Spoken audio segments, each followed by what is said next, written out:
आज ना तो हम कोई बायोलॉजिकल लेक्चर पढ़ने वाले, ना ही कोई वन शॉट देखने वाले, ना ही काउंसलिंग देखने वाले, ना ही नीट का कुछ देखने वाले। आज बहुत ज्यादा इंपॉर्टेंट वीडियो है, तो इसलिए ये वीडियो आखिरी तक जरूर देखना।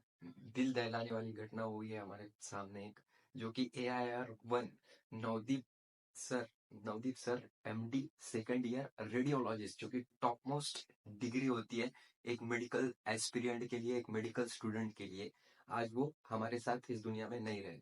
आज मेरा बहुत मन ऐसा भर आया था जब मैंने ये न्यूज पढ़ी थी। सो फाइनली मैंने कुछ रिसर्च की और डाटा निकाला, तो डाटा इतना शॉकिंग था कि जिसकी हद ही नहीं।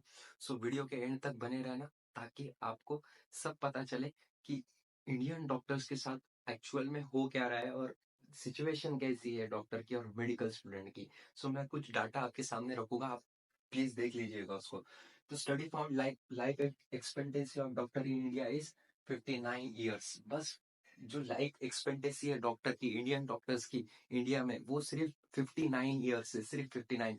वेर एज अदर के कंपैरिजन में कितना है, अदर कितना जीते अपने इंडिया में, 67.9 ईयर्स, मतलब 68 ईयर जीते हैं other person. Whereas doctor की लाइफ एक्सपेक्टेंसी कितनी है, सिर्फ 59 साल, 59 ईयर्स। आरटीआई की एक इंफॉर्मेशन है, आरटीआई की एक इंफॉर्मेशन के हिसाब से एक डाटा है आरटीआई का, राइट टू इंफॉर्मेशन, उसके हिसाब से 2018 से 2022 तक, 2018 सिर्फ 2018 से 2022 तक, करंट का डाटा अवेलेबल नहीं है हमारे पास, क्योंकि इतना कंसर्न डॉक्टरों के बारे में कोई है ही नहीं आज। बिल्कुल नहीं है, इतना कंसर्न डॉक्टरों के बारे में अभी तक किसी ने जताया नहीं। 2018 से 2022 तक 153 MBBS ड्रॉप आउट स्टूडेंट ने सुसाइड किया। कितने? 153। बहुत सारे लोगों का ड्रीम होता है कि हम MBBS करेंगे, वगैरह वगैरह, प्रैक्टिस करेंगे, टीचिंग करेंगे, या फिर मेडिकल कॉलेज में पढ़ेंगे। लेकिन यहाँ पर डाटा देखो आप, 153 MBBS स्टूडेंट ने यहाँ पर सुसाइड किया है। 153, it's not a joke at all. और 1117, ये तो बहुत ज्यादा शॉकिंग है कि जो पीजी ड्रॉप आउट से, जो पीजी ड्रॉप आउट है, उन्होंने 1117 सुसाइड हुए 2018 से 2022 तक लेके। जो डिप्रेशन का रेट है मेडिकल स्टूडेंट का, वो 37% है, और 37.9% है as compare to other students. मतलब हम 100 बच्चों में से 38 बच्चे जो मेडिकल एस्पिरियंट है, उसमें कोई भी मेडिकल फील्ड हो, BA MS हो, BHMS हो, BOMS हो, कोई भी मेडिकल फील्ड हो, उसमें 38% बच्चे डिप्रेशन में है आज भी, डिप्रेशन में, लिटरली डिप्रेशन में है। और देखा जाए तो ये डिप्रेशन क्यों होता है? हमारे कॉलेज के फर्स्ट ईयर के असाइनमेंट वगैरह, फिर यूनिवर्सिटी के एग्जाम्स, फिर टर्म्स के एग्जाम, फिर फेल होने के टेंशन, फिर पढ़ाई इतनी ज्यादा, सिलेबस इतना ज्यादा, सब इतना वर्कलोड रहता है। फिर प्रैक्टिस कब करेंगे हम? दूसरा लाइफ, हमारे को लाइफ जीने का एक वो ही नहीं रहता है कि हम एक लाइफ जी पाए, कि पढ़ाई के हट के हम कुछ सोच पाए। हमको पढ़ाई करनी पड़ती है हमेशा, ठीक है। प्रैक्टिकल्स वगैरह सब बहुत ही ज्यादा हेक्टिक है यहाँ पर।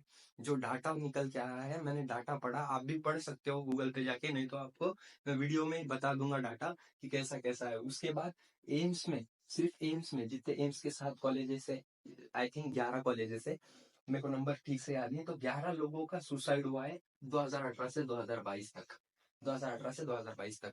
मैं यहाँ पर नीट की बात नहीं कर रहा हूँ, मेडिकल स्टूडेंट की बात कर रहा हूँ यहाँ पर, जो मेडिकल में है, जो मेडिकल की पढ़ाई करते हैं, like BAMS, BUMS, BHMS, MBBS। और ये सिर्फ MBBS का डाटा है, आयुष का डाटा अभी तक मैंने नहीं निकाला है। तो ये सिचुएशन है हमारे डॉक्टर्स की इंडिया में। उसके बाद दूसरा डाटा आता है हमारा, कि दूसरी बात आती है हमारी कि इसका मेन कॉज क्या है, सबसे मेन कॉज क्या है इसका। तो वर्कलोड बहुत ज्यादा है हमारे ऊपर, बहुत ज्यादा। जो MBBS कर रहे हैं उनके ऊपर वर्कलोड बहुत ज्यादा है, और जो अदर्स डिग्री भी करते हैं, लाइक मेडिकल की कोई भी डिग्री कर रहे हैं, उनके ऊपर वर्कलोड जो है बहुत ज्यादा है। बहुत काम है उनके पीछे, पढ़ाई बहुत ज्यादा है। उसके बाद डिप्रेशन में चले जाते हैं बहुत सारे बच्चे। अब कुछ कुछ बच्चों का है ना, स्टार्टिंग में पढ़ाई नहीं की फर्स्ट ईयर के MBBS में, तो बहुत सारे बच्चे ऐसे रहते कि जो फेल हो जाते, या फिर उनकी AT-KT लग जाती, उसकी वजह से वो डिप्रेशन में चले जाते। तो इस वजह से भी यहाँ पर बहुत ज्यादा डिप्रेशन का सामना करना पड़ता है। ये सेकंड मेन कॉज है। कॉजेस तो बहुत ज्यादा है। फिर उसके बाद not a proper attention toward doctor, मतलब हमारी गवर्नमेंट का डॉक्टर की तरफ कोई प्रॉपर अटेंशन नहीं है। आज तक आपने सुना है कभी कि this scheme is for doctor, government के गवर्नमेंट ने कभी बोला है कि ये स्कीम हमने डॉक्टर के लिए रखी है कि उनका प्रोटेक्शन किया जाएगा, उनका ये किया जाएगा? अभी पिछले पिछले इसमें भी हमने बहुत भयानक केस देखा जो कि कलकत्ता में हुआ था। तो ये केस जब तक गवर्नमेंट इंटरफेयर नहीं करेगी तब तक ये सब कम होने ही नहीं वाला है। हमारे हिसाब में कोई हमारे को इतना प्रॉपर गाइडेंस नहीं है, इतना प्रॉपर हमारे पे ध्यान नहीं है।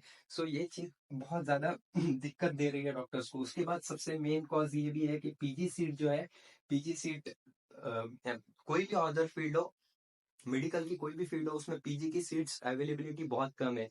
लाइक एक डाटा था कि बीएएमएस महाराष्ट्र का सिर्फ 33 सीट है सर्जन के लिए, एमएस के लिए। Series only 33 seats are there, सिर्फ 33 सीट। उसके लिए कितने बच्चे कॉम्पीट कर रहे हैं? बहुत ज्यादा। ये मेन कॉज है, आपको समझना पड़ेगा, बहुत दिक्कत है।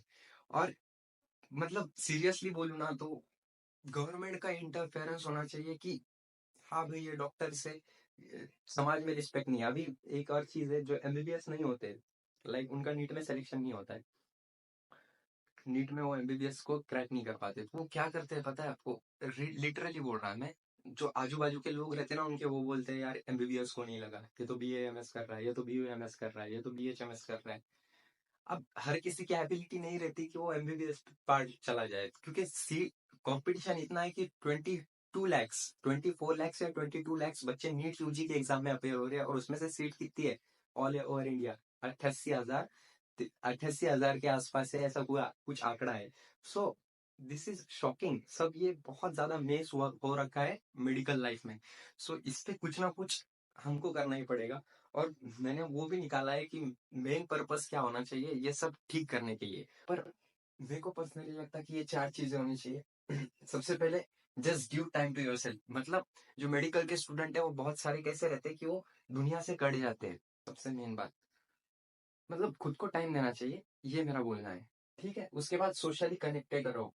मतलब सोशली आप भी कनेक्टेड रहो, एज अ मेडिकल स्टूडेंट आपने भी सोशली कनेक्टेड रहना चाहिए, लोगों से मिलना जुलना चाहिए।